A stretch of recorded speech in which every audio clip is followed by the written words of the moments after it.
so much kay mami tsaka kay daddy kasi nandyan sila lagi tuwing tuwing may problema ako,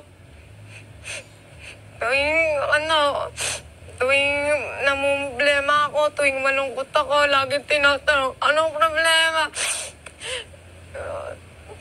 Ang bless ko kasi may pamilya akong ganon. Kahit dati, hindi kayo na-imagine magkaroon tayo ng ganito. May sarili na tayo bahay.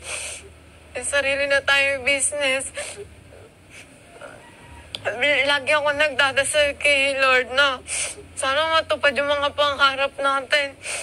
Kasi ayaw naman natin na ganun-ganun lang yung minsan namamaliit tayo. Pero ngayon, ang saya ko kasi natupad na natin yung mga bagay na gusto natin. Kunyari, nagkaroon tayo dati ng sasakyan. Titignan lang natin yung sasakyan sa SM. Tapos biniwish natin. Sana magkaroon tayo ng ganyan. Tapos ayun na nga, nagkaroon tayo ng sasakyan. Ang bless. Wala na akong masabi kasi sobrang blessed ko sa mga magulang ko.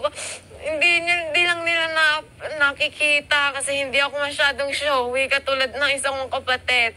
Pero lagi ako nagpapasalamat kay Papa Jesus tuwing bago ako matulog na nagkaroon ako ng gantong pamilya kasi syempre yung ibang mga magulang pinapabayaan yung mga anak nila.